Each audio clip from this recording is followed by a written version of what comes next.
नमस्कार। आज काफ़ी सारे प्रश्नों का हम जवाब देखने का प्रयास करेंगे और एक जो बड़ा प्रश्न है और उससे संबंधित कुछ जो प्रश्न है वो है अपनी संस्कृति लेकर, भारतीय संस्कृति। वो हम अगले सत्र में करेंगे और अगले सत्र में ही इन सारे जो अपने सेशंस चले प्रश्नोत्तर के उसका समापन कर देंगे। यानी आज का और आगे का ऐसे 2 सत्र और हम करेंगे।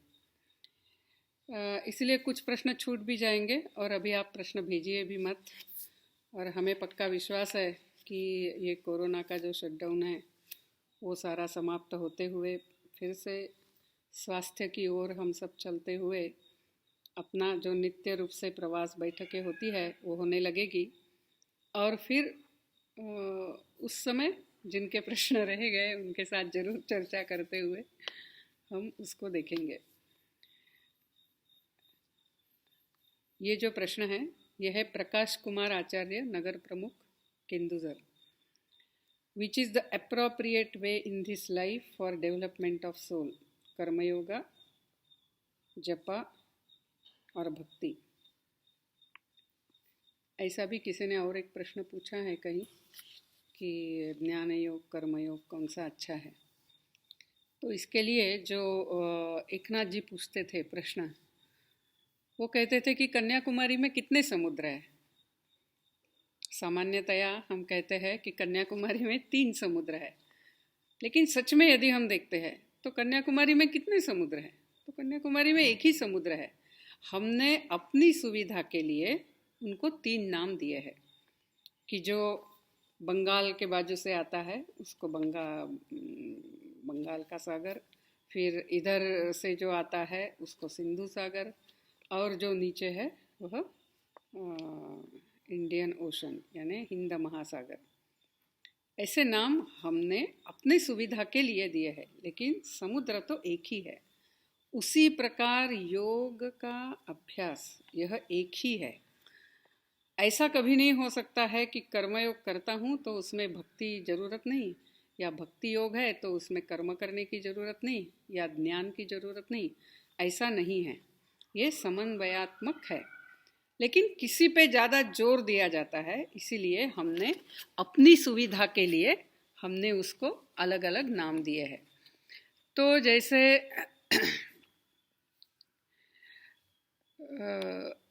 माननीय एकनाथ जी कहते हैं कि हम केंद्र प्रार्थना में कहते हैं कर्मयोगैक निष्ठा। इसका जब एकनाथ जी बताते हैं तो वो कहते हैं कि इसका अर्थ ऐसा नहीं है कि हम जो कार्य कर रहे हैं उसके बारे में ज्ञान की आवश्यकता नहीं, या ईश्वर सर्वत्र है, इस तत्व को लेते हुए हमारा कर्मयोग ही स्वकर्मणा तमभ्यर्च, हम अपने कार्यों को निष्काम भाव से करते हुए ईश्वर को समर्पित करें। तो उसमें ईश्वर है, उसमें भक्ति है, उसमें संयम है, क्योंकि हमें कर्मयोग करना है, अच्छी तरह से करना है तो हमारे जीवन में संयम भी होना चाहिए, तो वो संयम भी उसमें है। इसीलिए ये समन्वयात्मक अपना भाव रहना है। लेकिन हर काल के कोई विशेषता होती है। जहाँ जब सब सारा शांत है, अच्छा है, उस समय तो हम क्या चाहे जितना, यानी क्या कहेंगे, घंटों घंटा हम हठयोग की, राजयोग की साधना करते बैठ सकते हैं, या फिर भक्ति में रममाण हो सकते हैं, ईश्वर का नाम लेते हुए उसमें ही दंग हो सकते हैं। लेकिन आज हम जिस संस्कृति के, जिस राष्ट्र के अंग है, जिसने यह योग आयुर्वेद पूरा विश्व को दिया है, उस राष्ट्र को ही प्रतिष्ठित यदि नहीं किया जाता है तो ये सारा ज्ञान ही समाप्त हो जाएगा, और वो नहीं होना है। इसीलिए हमें कर्मयोग के ऊपर ज़्यादा जोर देते हुए, लेकिन ये सारे ही तीनों, बाकी तीनों योग भी उसमें समाहित है। इसीलिए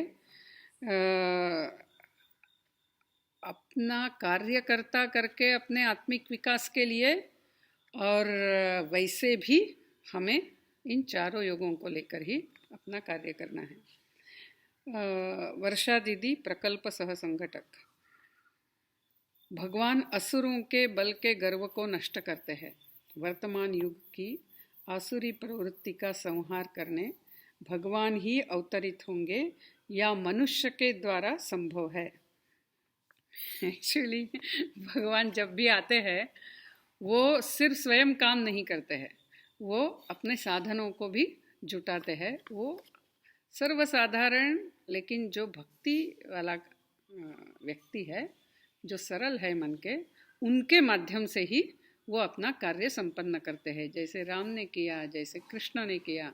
अर्जुन शब्द का अर्थ ही सरलता है और अर्जुन की इतनी प्रीति थी भगवान श्री कृष्ण में, इतनी भक्ति थी, तो भगवान अपने साधन चुनकर उनके माध्यम से ही जो करना है करते हैं। और ऐसा कहते हैं कि कली युग में तो यह संघ शक्ति कलौ युगे, यानी यह संगठन के माध्यम से ही ईश्वरीय शक्ति प्रकटित होती है। जो संगठन इस धर्म संस्थापना का कार्य करते हैं, इस समाज धारणा का कार्य करते हैं, राष्ट्र पुनरुत्थान का कार्य करते हैं, उनके माध्यम से ही यह ईश्वरीय शक्ति प्रकटित होती है या ईश्वर अवतरित होते हैं। The Ishwar manifest himself through the organised work. तो इसीलिए यह जो गर्व को नष्ट करना या आसुरी प्रवृत्ति का संहार करना है, ये कार्य संगठनाओं को ही करना होगा, संगठनाओं के माध्यम से होगा। और गर्व और अहंकार की बात आए तो यदि संगठन में हम सच में सबको साथ लेकर यदि कार्य करते हैं तो हमें बार बार ये अनुभव आता है कि हमें अपना छोटा मैं दूर रखते हुए ही हम ये कार्य अच्छी तरह से कर सकते हैं। यानी संगठन ही हमें भी निरहंकार की जो साधना है, निरहंकारिता की, वो करने में संगठन भी हमें मदद करता है, यानी ईश्वर ही हमें मदद करता है। विजय मीणा, जयपुर, राजस्थान, इनका प्रश्न है अद्वैत साधना का चरम लक्ष्य क्या है? सारे साधना का जो चरम लक्ष्य है वो अल्टीमेटली यही है कि ईश्वर सर्वत्र है, जो भी कुछ है वो ईश्वर है, इसकी अनुभूति लेना। चाहे वो भक्ति योग के मार्ग से हो, वो सर्वत्र अपना इष्ट देवता का दर्शन करता है, चाहे कर्मयोग के माध्यम से हो, जिसमें एक तो वो भक्ति में या ज्ञान में सम्मिलित या समाहित हो जाती है कर्मयोग की साधना, या अद्वैत साधना जैसा आपने लिखा है, उसमें भी यही है कि आखिर अद्वैत यानी दूसरा कुछ है नहीं, जो है वह ईश्वर ही है।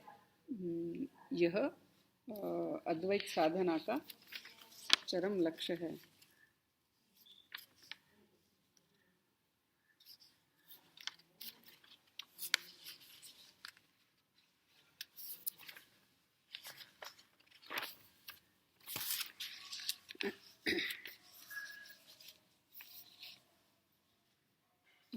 निराग दवे, कर्णावती विभाग प्रमुख, गुजरात प्रांत, इन्होंने बहुत सारे प्रश्न पूछे हैं। आज और एक प्रश्न लूँगी, वह है सत्य सापेक्ष है या निरपेक्ष? सत्य ही बोलना है लेकिन सबको अच्छा नहीं लगता, इसीलिए सत्य प्रिय वचन बोलने का अभ्यास कैसे करें? सत्य ही बोलना है ये तो सही है, लेकिन इसका अर्थ ऐसा नहीं है कि सत्य की साधना से एकात्मता की हानि हो। यानी सत्य भी क्यों बोलना है, तो इस एकात्मता की उपासना हो, यानी जो पूर्ण है वो पूर्ण रहे, उसको हानि न पहुँचे, इसी के लिए यह एक यानी सत्य बोलना है। धर्म का भी जो पालन करना है वो इसी के लिए करना है, इसीलिए सत्यम वद धर्मम चर, या जैसे यम में जो सत्य है उस सत्य का भी यही अर्थ है कि यानी जैसे हम धारणा, ध्यान, समाधि वगैरह इन सारे साधना से अपने आत्मस्वरूप के साथ एकरूप होने का प्रयास करते हैं, उसी प्रकार हम जो ईश्वर सृष्ट रूप में प्रकटित है, यानी अपना परिवार, समाज, राष्ट्र और सृष्टि के रूप में, तो उनके साथ जो एकरूप होना है, उनकी एकात्मता, पूर्णता जो अबाधित रखनी है, उसमें जो समरसता की साधना करनी है, इसके लिए सत्य, अहिंसा, अस्तेय, ब्रह्मचर्य, अपरिग्रह, ये यम की साधना सबसे पहले इन्होंने पतंजलि ऋषि ने हमें बताई है। और उसमें वो कहते हैं कि एते जाति देश काला समयान अवच्छिन्ना सार्वभौमा महाव्रतम, यानी ये हमने सारा जाति देश काल इसको अवच्छिन्न न करते हुए, तोड़ते हुए, या इसका संदर्भ का सिर्फ विचार न करते हुए हमने सर्वत्र इसका पालन करना है। लेकिन भगवत गीता में हमें यह भी बताया है सत्यम प्रियम हितम चयत, यानी हमने जो बोलना है वो प्रिय भी लगना है, वो हितकारी भी होना है। यदि वो हितकारी नहीं है लेकिन सत्य है तो ऐसा जरूरी नहीं है कि हम जाके बताएं अरे पता है तुम्हारे बारे में वो क्या बात कर रहे थे, ऐसी कोई जरूरी नहीं है। यानी हर चीज जो हमें पता है वो बतानी ही है, ऐसा कोई जरूरी नहीं है। दूसरा, यदि ऐसा समय आ जाता है कि हमें बताना पड़ता है तो वो प्रियम होना है, 18 बजे बजकर वो प्रिय होना है और वो हितकारी भी होना है। तो सत्यम प्रियम हितम चयत।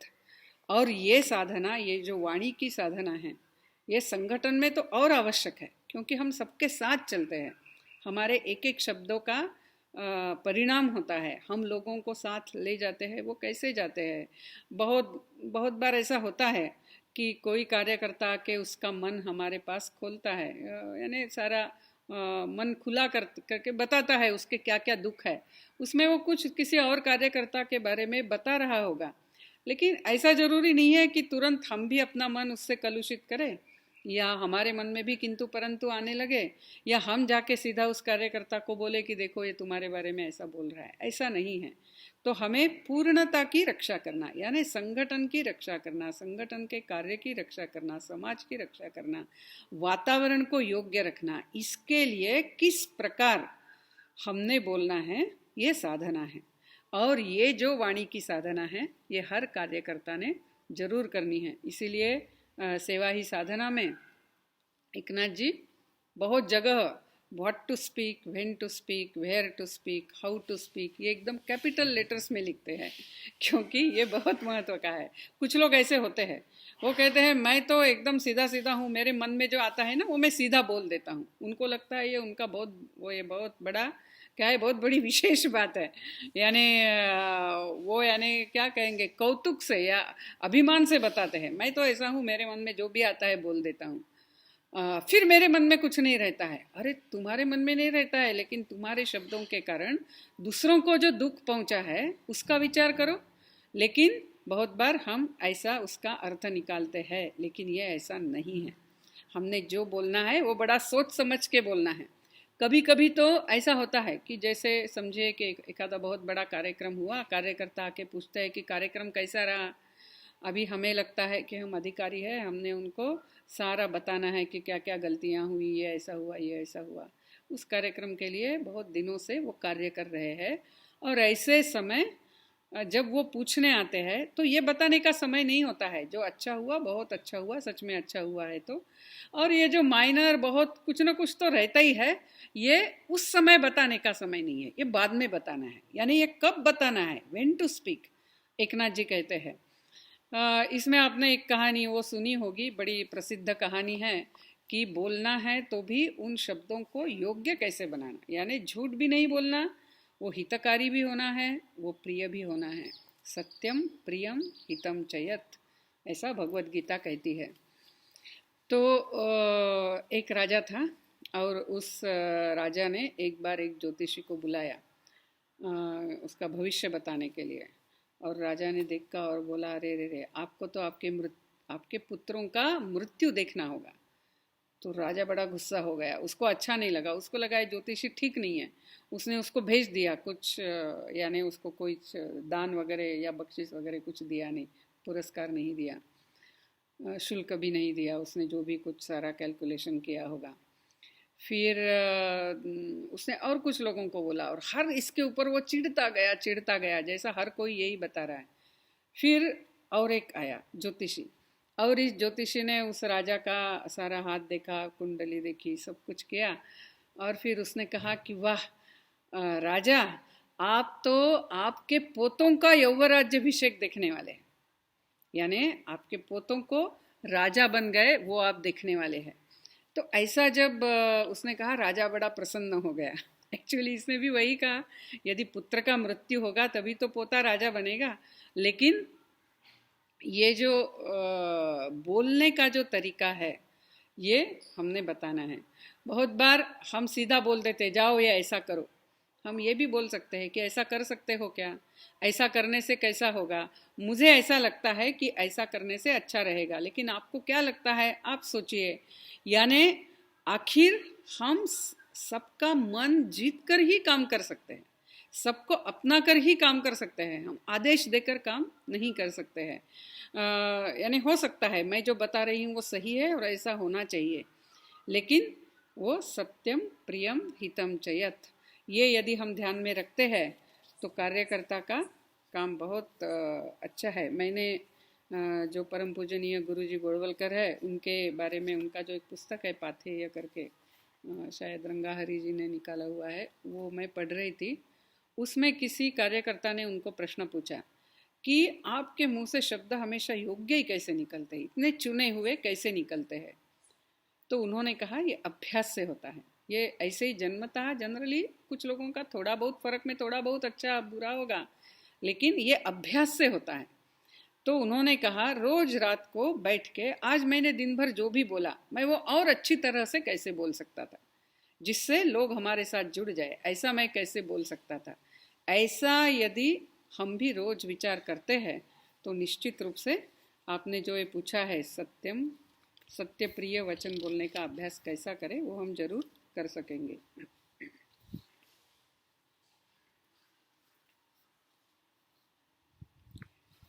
भिवानी से श्रीमती सुमन जी ने प्रश्न पूछा है, जब एक कार्यकर्ता केंद्र के कार्य के अनुरूप कोई काम करता है या प्रवास करता है तो उसके व्यवहार में धैर्य, शालीनता, उत्साह होता है, उसके वाणी में मधुरता होती है। लेकिन जब वही कार्यकर्ता अपने परिवार के परिवेश में आता है तो उसका व्यवहार बदल जाता है, अपेक्षाकृत वैसा नहीं रहता। इस कारण से उसके परिवार का जुड़ाव केंद्र के साथ समर्पित भाव से नहीं रहता। ऐसा है क्या? ऐसा ही है बिल्कुल, क्योंकि हम जो एक कार्य कर रहे हैं, हम कहते हैं ना, जैसे मैं रोज संगठन के कार्य के लिए 2 घंटा दे रही होंगी या थोड़ा बहुत समय दे रही होंगी, लेकिन मैं हूँ तो 24 घंटे की कार्यकर्ता। यानी हर कार्यकर्ता ये 24 घंटे का कार्यकर्ता है। पूर्णकालीन कार्यकर्ता तो है ही, लेकिन जो पूर्णकालीन नहीं है वो भी 24 घंटे का कार्यकर्ता है। तो मेरा व्यवहार, जैसे मैं संपर्क में जाती हूँ लोगों के साथ, बड़ा विनयशील रहता है, मधुर रहता है, वैसा ही व्यवहार मेरा घर में होना है। यानी घर में भी यह अनुभूति घर वालों को होनी है कि मेरा बेटा या मेरी बेटी केंद्र में कार्य कर रही है, जब से केंद्र से जुड़ गई कार्य कर रही है, उसके पूरे व्यवहार में ही एक सुयोग्य बदलाव आया है। ये विश्वास जब उनको आएगा तब उनको भी अपना बेटा या बेटी कार्य में जाए, यानी केंद्र के साथ जुड़े, ऐसा जरूर लगेगा। तो यह जो है यह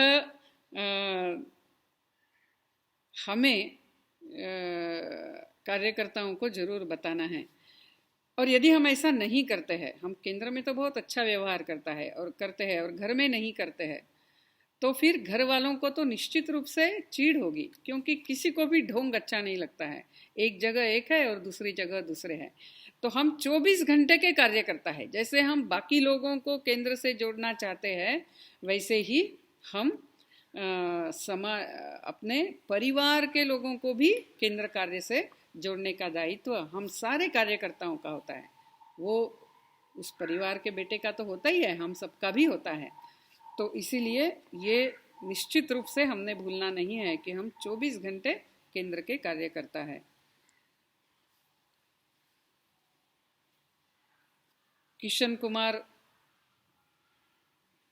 कुमार जी भिवानी से, उन्होंने भी बहुत सारे प्रश्न पूछे हैं। एक है, विचार शून्यता की स्थिति का क्या मतलब है? एक्चुअली अपने यहाँ हम विचार शून्यता की बात करते नहीं हैं, क्योंकि विचार ही क्या है, वो देश काल और कारण इसमें बंधा हुआ है। मैं विचार करती हूँ, इसका मतलब ही मैं देश काल और कारण इसमें बंधी हुई हूँ, यानी टाइम स्पेस एंड कॉजेशन।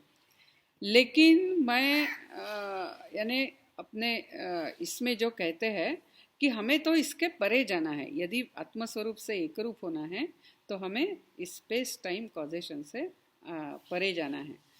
तो इसका वर्णन किसी ने विचार शून्यता करके किया होगा, लेकिन ये थॉटलेस होना या जीरो थॉट होना, ऐसा उसका अर्थ नहीं है, ऐसा मुझे लगता है।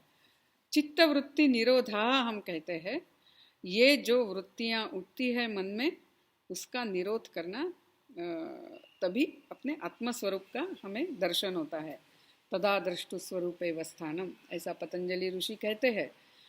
तो एक्चुअली ये जैसे है ना, वो अनिर्वचनीयम अवर्णनीयम है, वह जो अनुभव है, ऐसा हम सब ने सुना है अनुभव तो नहीं आया है, लेकिन उस अनुभव का जब वर्णन करने कोई जाता है, जिसको भी अनुभव आया है, वो भी नहीं कर सकता है, क्योंकि वह अनुभव जो है वह देश काल और कारण से परे है।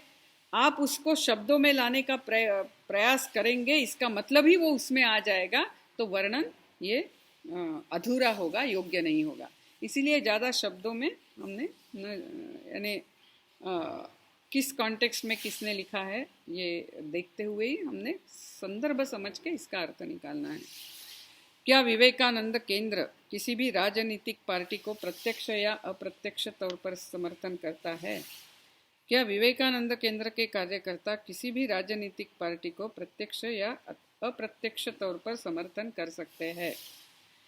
इसके बारे में बहुत विस्तृत रूप से माननीय एकनाथ जी ने शिला स्मारक की कहानी में बताया है कि विवेकानंद केंद्र यह राजनैतिक संगठन नहीं है, यानी यह अपॉलिटिकल संगठन है।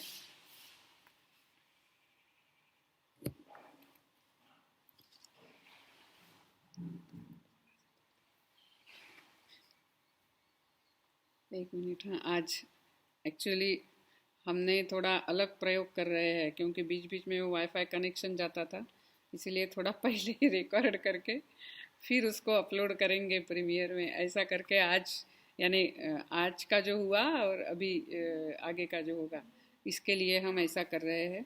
तो थोड़ा आवाज़ इधर उधर से आ रहा है, इसीलिए थोड़ा डिस्टर्ब हुई। तो एकनाथ जी ने ये शिला स्मारक की कहानी में बड़ा स्पष्ट रूप से हमें बताया है कि ऐसा क्यों है कि हम राजनीति में संगठन नहीं जाकर काम करेगा, क्योंकि हम पूरे समाज के लिए काम करना चाहते हैं। जब हम कहते हैं कि हम इस राजनीतिक पार्टी के हैं, तो आज दुर्दैव से अपने देश में ऐसा हुआ है कि यदि कोई संगठन एक राजनीतिक पार्टी से अपना संबंध यदि बताता है, तो दूसरे फिर उसका विरोध ही करते हैं। यानी जो देश हित की जो बात है उसको भी हम ध्यान में नहीं लेते हैं, सिर्फ एक दूसरों को विरोध करना, यही एक हो गया है। इसीलिए एकनाथ जी ने कहा कि विवेकानंद केंद्र संगठन के तौर पर किसी भी राजनीतिक पार्टी से संबंधित नहीं है। इसके और भी अर्थ है। विवेकानंद केंद्र यह मनुष्य निर्माण, राष्ट्र पुनरुत्थान का कार्य करता है। इसीलिए राष्ट्र पुनरुत्थान, राष्ट्र निर्माण के जो भी सारे अंग है, जिसमें राजनीति भी है, तो उसके बारे में हम उदासीन नहीं हैं। यानी इस देश का जो धुरा संभालनी है, वो जो इस राष्ट्र की आत्मा का सम्मान करते हैं, जो इस राष्ट्र के हित में ही कार्य करते हैं, जो इस राष्ट्र का, जैसे स्वामी विवेकानंद ने बताया, कोई प्रयोजन है, धर्म इस राष्ट्र का प्राण है, तो इसको समझते हुए कार्य करने वाले यदि शासक है, तो निश्चित रूप से यह राष्ट्र के पुनर्निर्माण में मदद जरूर रहेगी। वैसे ये काम तो समाज को पक्का करके ही होता है। तो इतना हद तक इंटरेस्ट तो निश्चित है कि यह शासन ऐसे ही लोगों के हाथ में है या नहीं है। लेकिन विवेकानंद केंद्र एक संगठन करते हुए किसी भी राजनीतिक पार्टी से संबंधित नहीं है। क्या विवेकानंद केंद्र के कार्यकर्ता किसी भी राजनीतिक पार्टी को प्रत्यक्ष या अप्रत्यक्ष तौर पर समर्थन कर सकते हैं? निश्चित कर सकते हैं। हर कार्यकर्ता स्वतंत्र है, उसको जो भी उसके जगह पे ऐसा लगता है कि हाँ ये अपने समाज के देश के हित में है, वो उनके समर्थन कर सकता है, प्रत्यक्ष भी कर सकता है, अप्रत्यक्ष भी कर सकता है।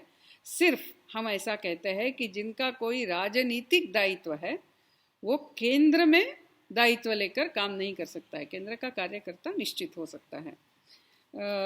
क्योंकि राष्ट्र जीवन के सारे अंगों में राष्ट्रीयता रहे, राष्ट्र विचार रहे, राष्ट्र को प्राथमिकता रहे, ये निश्चित हमें देखना ही है।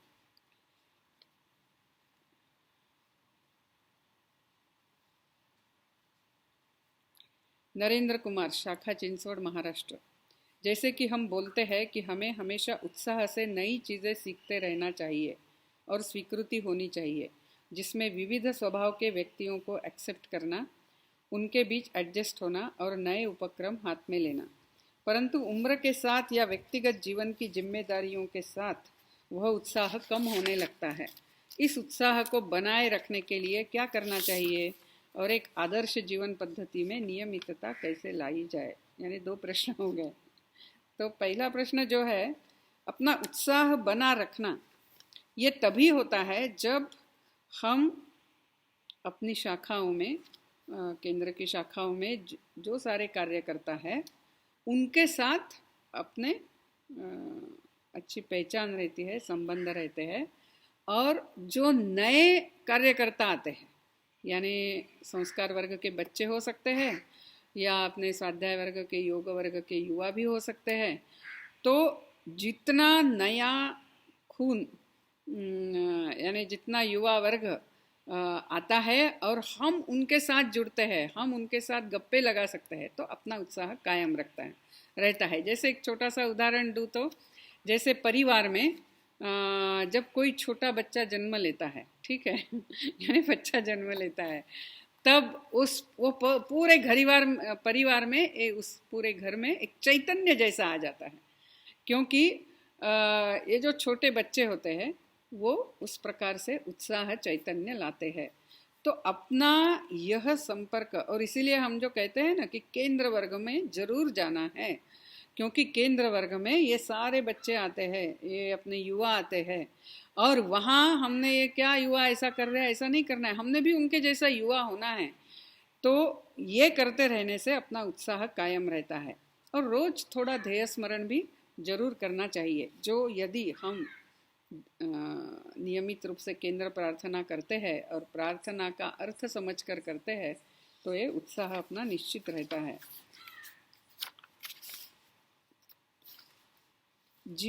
आदर्श जीवन पद्धति में नियमितता कैसी लाई जाए? एक्चुअली ये सारा घर में, बहुत बार घर में माता पिताओं के आग्रह ही आजकल बंद हो गए कि बच्चों ने क्या करना है, क्या नहीं करना है, कितने बजे उठना है, नहीं उठना है, ऐसा हो गया। अपने एक कार्यकर्ता है उड़ीसा के, तो उनके घर में पक्के नियम है, यानी बच्चों ने इतने बजे उठना है, यानी उठना है, और इतने बजे पूरा समाप्त होकर सबने प्रार्थना करने के लिए भगवान के सामने बैठना है पूरा। यानी ऐसा नहीं कि बच्चा बड़ा हो जाने के बाद कैसे बोले, सिर्फ बचपन में कहते हैं, ऐसा नहीं है। तो उनका बेटा बाद में बाहर गया, सीए वगैरह बना, फिर वापस छुट्टी में आया था, तो उस दिन वो उठा नहीं। तो तुरंत माता पिता ने बुला के उसको बताया कि देखो, तुम्हारे घर में, जब तुम्हारा घर बसेगा, तुम्हारे घर में तुम जो भी करोगे वो तुम्हारा है, लेकिन इस घर का ये नियम है कि सूर्योदय के पहले उठना होगा, नहा के ये प्रार्थना में सबने उपस्थित रहना है। तो ऐसा जो आग्रह है ना कि घर में कब क्या होगा, घर के नियम क्या है, आज ऐसे नियम ही घरों में रहे नहीं। उतना ही नहीं, बच्चों के स्कूल सवेरे होते हैं तो बच्चे उठते हैं, और रविवार को हम कहते हैं सोने दीजिए, आज रविवार है, बेचारा रोज तो सवेरे उठना ही पड़ता है। ये बेचारा क्या है? तो ये आदत लगेगी कैसे? इसलिए बच्चों को भी लगता है कि ये हमारे लिए पनिशमेंट है। तो ऐसी छोटी छोटी बातें, या खाने का समय, सबने खाने के समय एक साथ आना ही है, या सबने कितना भी भूख लगने से एक दूसरे की राह देखनी है। ये जो छोटी छोटी बातें हैं, ऐसा आग्रह यदि करते हैं तो वो नियमितता आती है। ये प्रश्न है सोनल सोलापुर से। इसमें ऐसा है, पुस्तक है सेवा समर्पण प्रकरण 10, विषय क्या संगठन अपने खून में नहीं है। ऐसा ये सारा डिटेल देते हुए उसने प्रश्न पूछा है, यह प्रकरण मैंने 2-3 बार पढ़ा और समझने की कोशिश भी की, पर इसमें मुझे सही नतीजा मिला नहीं। तो दीदी आप इसे हमें समझाने के लिए बताइए। मैं हमेशा कहती हूँ ये जो 10वां प्रकरण है वो हमेशा 11वें प्रकरण के साथ पढ़ना है। तो आपने सिर्फ 10वां पढ़ा, वहीं रुक गई शायद, इसीलिए समझा नहीं। तुरंत बाद में 11वां पढ़िए, आपको ये समझ जाएगा। एकनाथ जी ने इस प्रकरण में पहले ऐसे लिया है कि हमें बताया जाता है कि हमारे खून में संगठन नहीं है, क्योंकि हमारा व्यवहार ऐसा हो गया है ना। इतनी जो गुलामी या सतत स्व संरक्षण के लिए भागते रहना, कष्ट उठाते रहना, नहीं तो कन्वर्ट हो जाओ, नहीं तो मार देंगे, ये जो सारा डर था, तो अपना गांव छोड़ के भाग जाओ। कितनी कठिनाई हमारे पूर्वजों ने उठाई, ऑलमोस्ट 800-900 बरस। उसके बाद फिर ब्रिटिशों का ये हुआ, उन्होंने इस देश को दरिद्र बना दिया। तो ये सारे कठिनाइयाँ झेलते झेलते, एक तो गुलामी मानसिकता, इसके कारण हम, जैसे गुलामों के बारे में बताया जाता है कि वो कभी एक साथ नहीं आ सकते, उनको हमेशा मास्टर चाहिए ऊपर से बताने के लिए, वो अपने से एक साथ काम नहीं कर सकते। फिर उसमें उनमें ईर्ष्या होती है। तो ये सारा जो हम में हो गया था, जैसे स्वामी विवेकानंद का एक खत है जिसमें वो लिखते हैं कि मुझे ये बताइए, क्या 3 लोग, मैं चौथा नहीं बोल रहा हूँ, क्या 3 हिंदू एक साथ आकर काम कर सकते हैं? ऐसा प्रश्न पूछ रहे थे। यानी कल्पना कीजिए उस समय अपनी स्थिति क्या हुई होगी। तो ऐसी स्थिति जो है उसके कारण ऐसा बताया जाता था कि ये हिंदू तो क्या, यानी संगठन तो उनके खून में ही नहीं है। और ये कुछ रूप से सही भी, सामाजिक परिस्थिति उस समय यदि देखते थे तो ऐसा दिखता है। लेकिन तुरंत अगले प्रकरण में एकनाथ जी कहते हैं कि नहीं, संगठन क्या है यही तो पूरे भारत ने विश्व को सिखाया है। यानी वेद काल से ही हमारे इसमें हमने कभी भी स्वयं के लिए प्रार्थना नहीं की है, या हमारी कोई भी प्रार्थना में मैं नहीं आता है, हमेशा हम आते हैं।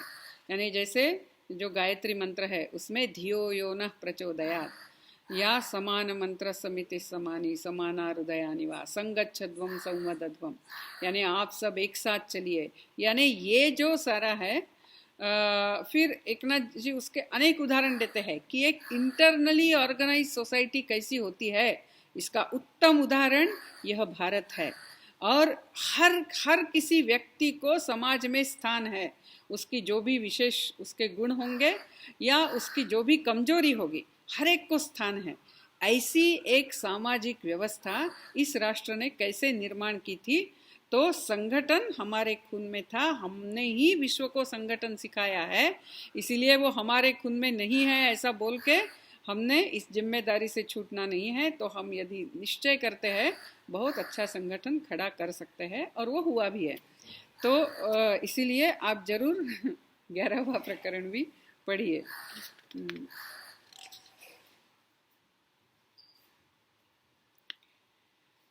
अपर्णा काकफळे, संभाजीनगर।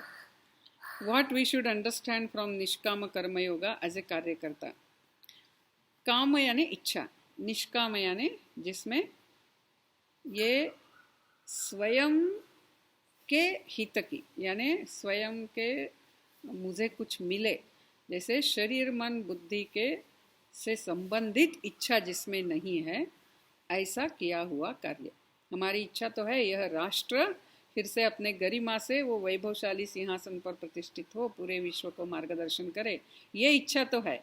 लेकिन ये काम में नहीं आएगी क्योंकि इसमें मैं नहीं है।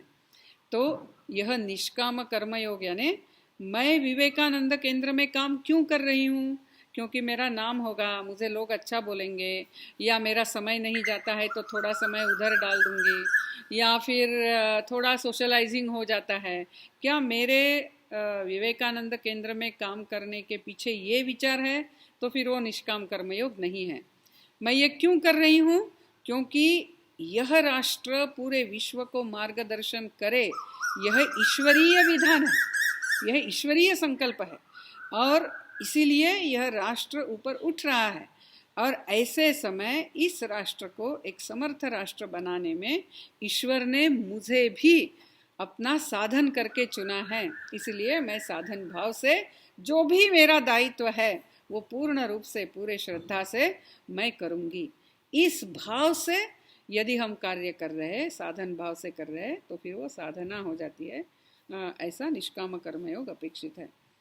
दूसरा प्रश्न है अपर्णा का ही, how is the journey from bubhukshatva to mumukshatva? वो भी एकनाथ जी सेवा ही साधना में बहुत विस्तृत रूप से बताते हैं कि बच्चा जब छोटा होता है तब तो उसको सिर्फ भूख ही पता होती है, और जो भी दिखता है वो भी वो पहले मुंह में डाल के ही वो अच्छा है या नहीं है ये जानने का प्रयास करता है। यानी भूख ही प्रिडोमिनेंट उस बच्चे के जीवन में होती है। लेकिन जैसे धीरे धीरे बच्चा बड़ा होता है तब वो देखता है कि नहीं, मुझे सिर्फ यानी पहले तो सिर्फ खाने में इंटरेस्ट होता होगा, अब उसका इंटरेस्ट बढ़ता रहता है। अभी उसको अच्छे पुस्तक चाहिए, उसके पहले खिलौने हो सकता है, बाद में फिर उसको अच्छे पुस्तक चाहिए पढ़ने के लिए, फिर वो और कुछ सपने लेकर काम करता है। यानी धीरे धीरे धीरे उसकी भूख बदल रही है, अलग अलग हो रही है। अभी ये सारा करते करते उसके ध्यान में आता है कि मुझे लगता है मुझे ये चाहिए, मैं उसके पीछे दौड़ता हूँ, मुझे वो प्राप्त होता है, और बाद में उसमें जो सुख आना चाहिए वो सुख चला जाता है। यानी शुरू में थोड़ा अच्छा लगता है लेकिन बाद में वो सब चला जाता है। तो इसीलिए ऐसा क्या है कि जो मुझे प्राप्त होगा तो क्षणभंगुर सुख नहीं मिलेगा, तो शाश्वत सुख मिलेगा। ऐसा क्या है, मुझे वो चाहिए। ऐसा मुझे प्राप्त करना है कि जिससे जो प्राप्त करने के बाद मुझे और कुछ प्राप्त करने की इच्छा ही नहीं रहेगी और मुझे शाश्वत सुख मिलेगा।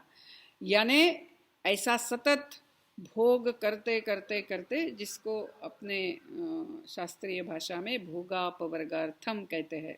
यानी पहले हम भोग करते हैं, उसका आनंद लेते हैं, फिर उससे ही हमें दुख भी मिलता है, क्योंकि सुख दुख दोनों एक दूसरे से जुड़े हुए हैं। जो भी बात है उससे सुख मिलता है तो बाद में दुख भी मिलने वाला है।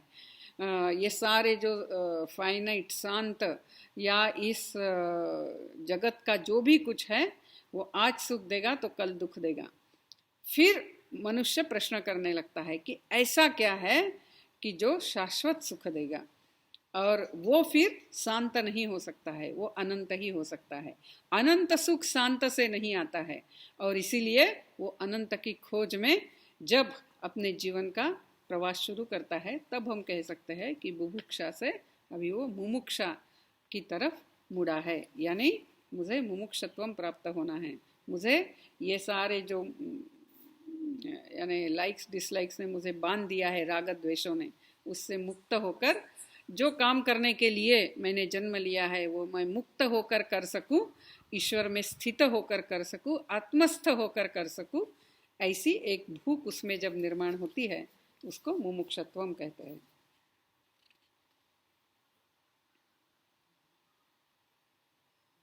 सीमा निस्तुरे, ठाणा नगर प्रमुख।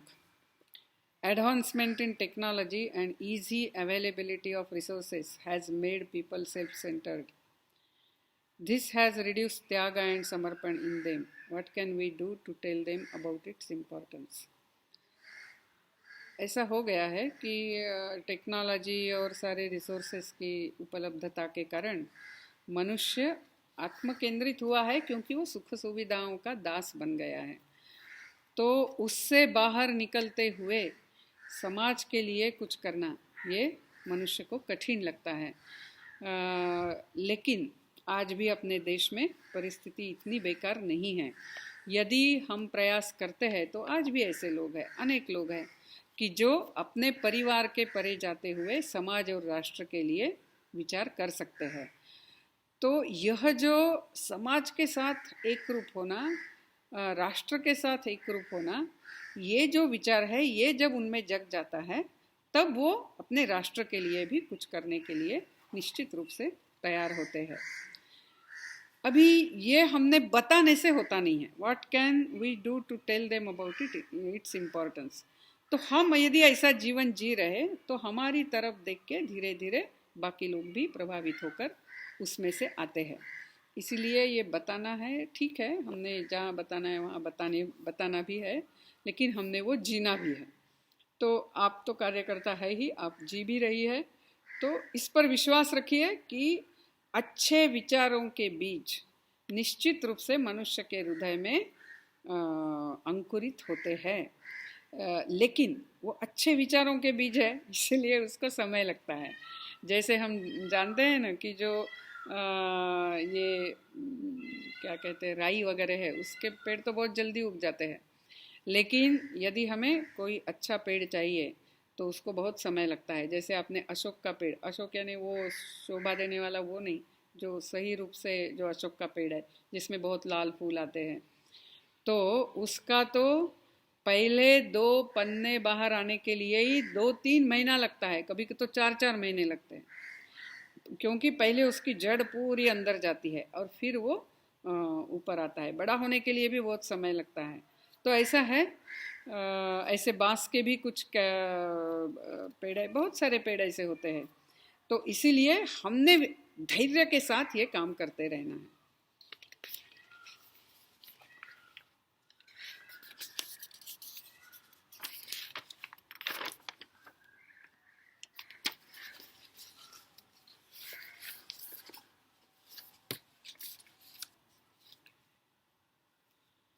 श्री राम भुवन सिंह कुशवाहा जी, प्रांत सह संचालक। स्वामी विवेकानंद जी के समय और परिस्थितियों में अब लगभग 100 वर्ष के अंतराल के बाद उनमें परिवर्तन आना स्वाभाविक है।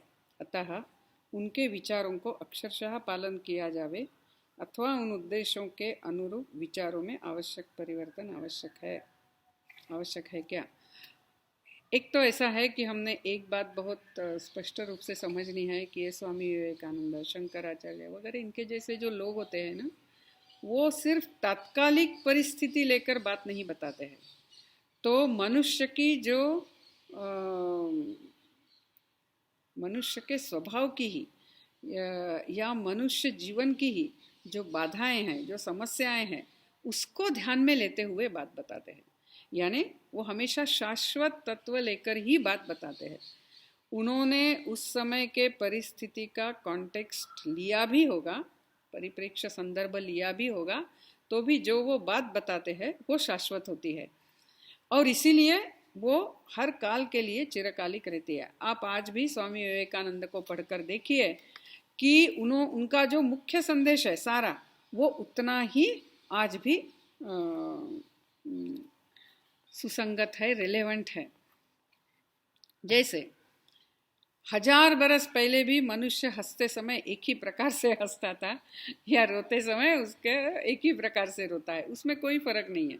यानी जो मूल स्वभाव है, जो मूल समस्याएं हैं, जो मूल आकांक्षाएं हैं, जो मूल मनुष्य जीवन का प्रयोजन है, उसमें कोई फर्क नहीं आने वाला है, चाहे जितने बरस हो और 1000 बरसों के बाद भी। लेकिन जैसा आपने कहा कि कुछ संदर्भ बदल गए होंगे, ठीक है, उन्होंने उस समय कुछ उदाहरण दिया होगा, उस उदाहरण का संदर्भ शायद बदल गया होगा। जैसे उस समय उनको किसी ने विधवा विवाह के बारे में पूछा था, आज शायद ये प्रश्न आएगा ही नहीं। लेकिन स्वामी जी ने सुधार यानी क्या कहेंगे, सुधारक के भूमिका से कभी बात की नहीं। उन्होंने जो बात की है वो हमेशा जीवन के जो शाश्वत सत्य है उसको लेकर की है। इसीलिए स्वामी विवेकानंद हमेशा ही रिलेवेंट रहेंगे।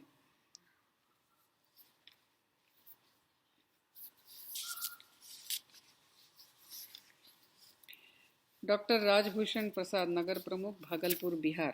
Scientifically, yoga practice is proved to raise human immunity and mind concentration in our daily work. The yoga has controlled general viral infection of respiratory forms by raising immunity and nasal cleansing. Why not? It will be better to highlight the yoga practice in every educational institution under care of government agencies in future on a regular basis. Vivekananda Kendra may initiate the leading role in convincing the government to save human life through yoga education. If any idea is possible there, please suggest. बात तो ठीक है कि योग से ये सब होता है, लेकिन बहुत बार क्या होता है ना, अपना कि सरकार ने ऐसा ऐसा करना चाहिए, इसके ऊपर ही अपना ज़्यादा जोर जाता है. हमने क्या करना है, इसके ऊपर जोर देते हुए अपना जो प्रभाव क्षेत्र है उसमें हम क्या कार्य करें, उसमें हम कैसा कार्य करें, इसके ऊपर हम जोर देने से अपनी ऊर्जा जो है वो योग सत्र लेने में, योग वर्ग लेने में, स्वयं नित्य रूप से योग का अभ्यास करने में, अपने घरों में सबको वो घर में जो है उनसे करवाने में अपनी ऊर्जा निश्चित रूप से हम लगा सकते हैं. दूसरा, ऐसा नहीं है कि सरकार ये नहीं कर रहा है. अभी आयुष मंत्रालय है, योग का बहुत सारा चलता है. लेकिन मैं एक बात बताती हूँ कि जब तक घरों में ये संस्कार नहीं होते हैं और जब तक विद्यालयों में ये एक कंपलसरी भाग करके ही सिर्फ सिखाया जाता है, लेकिन उसके बारे में जो एक श्रद्धा और प्रेम निर्माण करना, ये जब तक नहीं होता है, सिर्फ गवर्नमेंट ने योग कंपलसरी करने से कुछ नहीं होने वाला है. इसीलिए हम पहले अपने प्रभाव क्षेत्र में ज़्यादा ये करें. गवर्नमेंट में भी ये हो रहा है, लेकिन उसका परिणाम बहुत ज़्यादा दिखता ही है, ऐसा नहीं है. यदि शिक्षक उस श्रद्धा से और उस कुशलता से बच्चों को भी अपने विचारों में नहीं लाता है तो.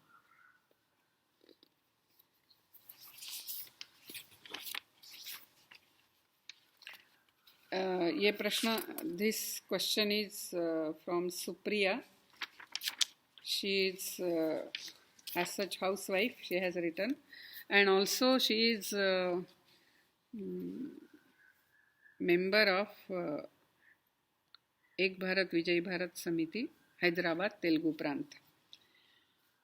Her question is, a housewife, also a student, practitioner of Advaita Vedanta, what is her role in journey of life? I feel there is a vast difference in real time facing situations. Of course,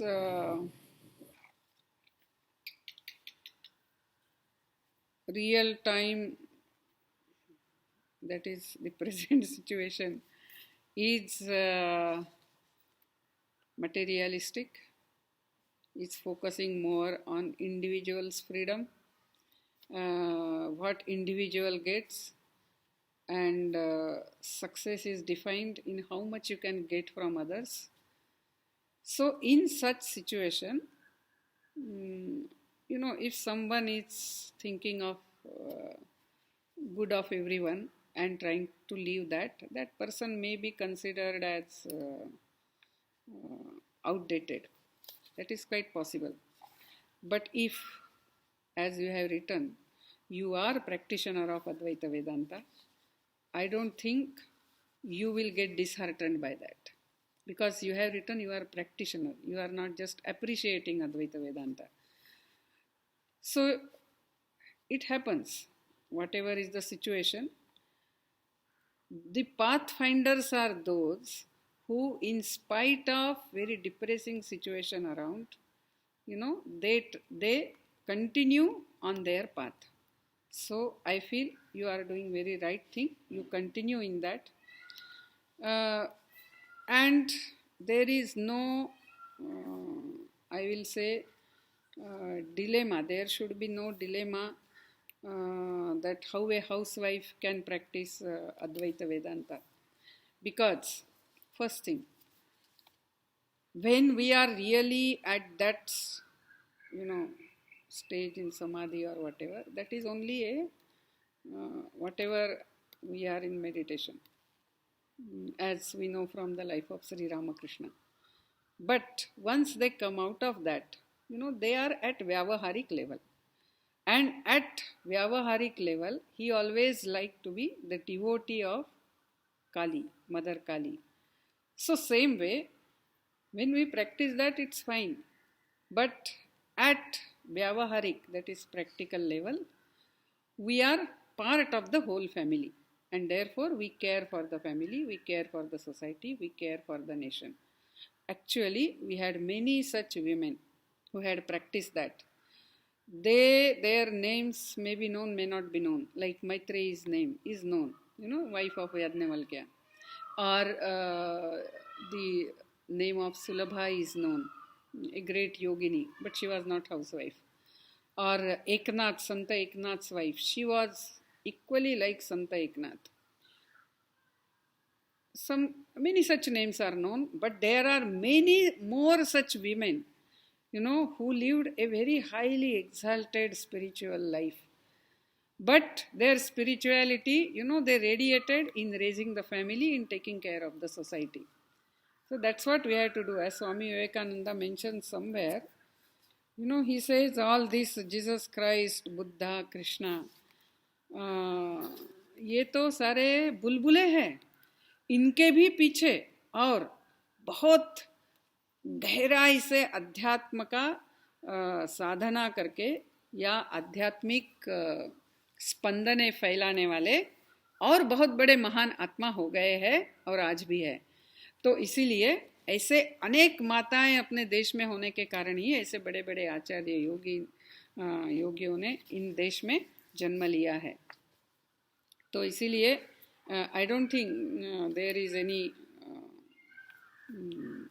there should be any difficulty in what you want to do and what is your role at present. And you are not a person, I am sure, to get disheartened by the situation around, the materialistic situation around.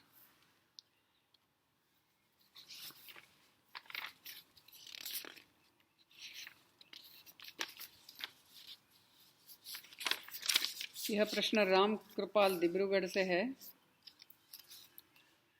हम अपने साथ केंद्र कार्यालय में रहने वाले नए निवासी कार्यकर्ता या कर्मचारी को कैसे विश्वास करवा सकते हैं कि उन्हें जो भी कहा जा रहा है वह संगठन शास्त्र के अनुकूल आग्रह स्वरूप है, न कि स्वयं से आज्ञा. राम कृपाल, ये क्या है ना कि संगठन शास्त्र के अनुसार वो वाक्य हो सकता है, वो आदेश हो सकता है, लेकिन वो आदेश बताने का तरीका संगठन शास्त्र के अनुसार नहीं होगा, इसलिए उन लोगों ने उसको माना नहीं है या मानते नहीं होंगे. तो उसका भी शास्त्र है कि हमें जो बताना है अपने निवासी कार्यकर्ताओं को, अपने कर्मचारियों को, वो बताने का भी शास्त्र है. कैसे बताना, कैसे उनको ये अपना काम लगे. तो ये जो जिस विजन से, जिस ध्येय से हम काम कर रहे हैं, उस ध्येय के सहभागी वो हुए हैं क्या? सिर्फ केंद्र में रहने लग गए इसलिए सहभागी नहीं हो सकते हैं. तो वो सहभागी सिर्फ तुमने ये ध्येय है, इस ध्येय से काम करना है, ये बताने से नहीं होगा. तो उनको ये अपना भी ध्येय लगे, इसके लिए उनके साथ कैसे बातें करना, उनके साथ कैसी चर्चाएं करना, या उनके साथ कैसे प्रेम से व्यवहार करना. कभी बहुत बार ऐसा भी है कि लोगों को बड़ी बड़ी बातें बताने की कोई ज़रूरत नहीं है, और जनरली जो युवा छोटे उम्र के कार्यकर्ता आते हैं वो कोई बहुत बड़ा अच्छा भाषण देता है इसलिए उसको नहीं मानते हैं. तो उसका व्यवहार कैसा है और कितना उस अपनापन से वो बात करता है, वो स्वयं कैसे उदाहरण है, यानी उसके भी जीवन में जो वो बता रहा है वो दिखना है. ऐसा यदि है तो निश्चित रूप से वो मानते हैं. इसीलिए सिर्फ शब्द संगठन शास्त्र के अनुसार नहीं होते हैं, वो बताने का भी संगठन शास्त्र के अनुसार होता है. तो इसीलिए उसका भी हमने ध्यान रखना है.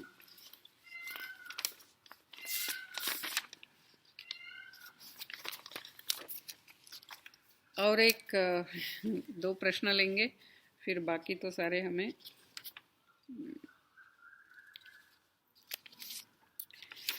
ये दिवस गौड़ कार्य पद्धति प्रमुख जयपुर राजस्थान, उन्होंने प्रश्न पूछा है, बड़ा इंटरेस्टिंग प्रश्न है। प्रश्न ऐसा है, can we define chetna as self awareness, ability to run simulation and planning, ability to ask?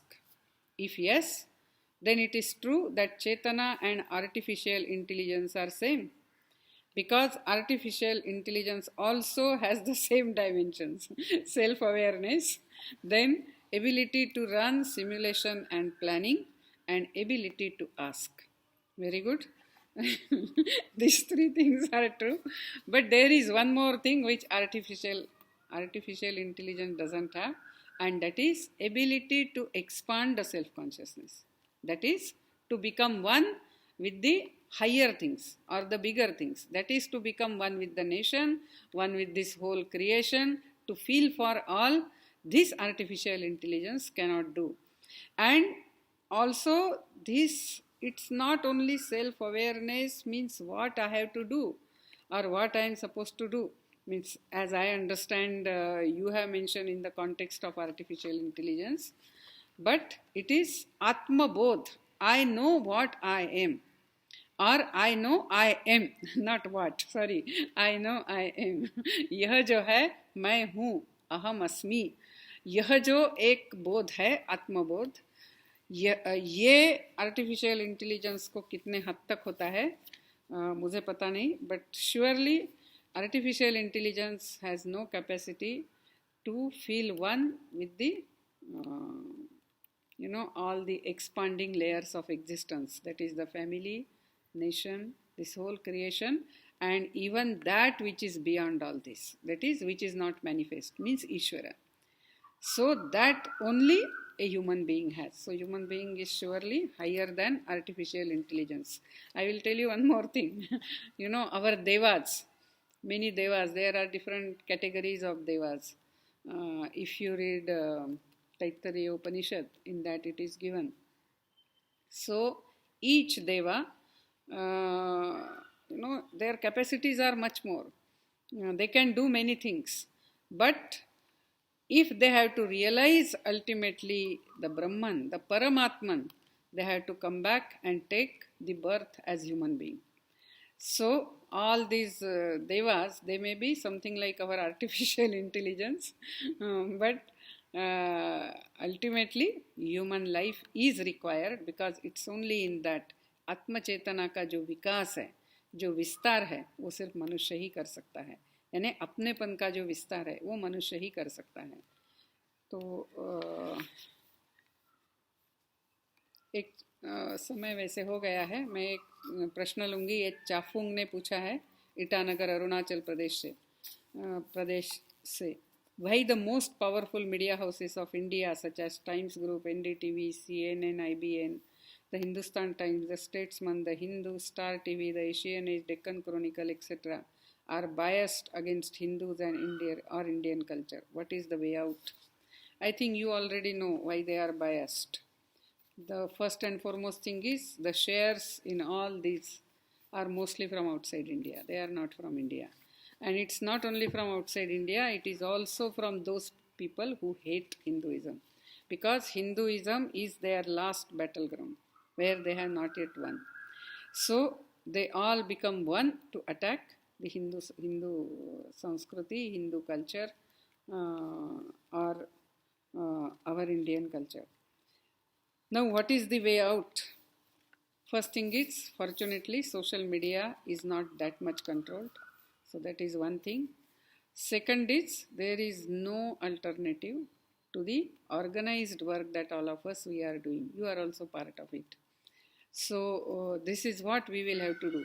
The day our Indian society stands, vibrant, proud of its all heritage, and also full of vision for the humanity, all of these people, they will be defeated. That's all.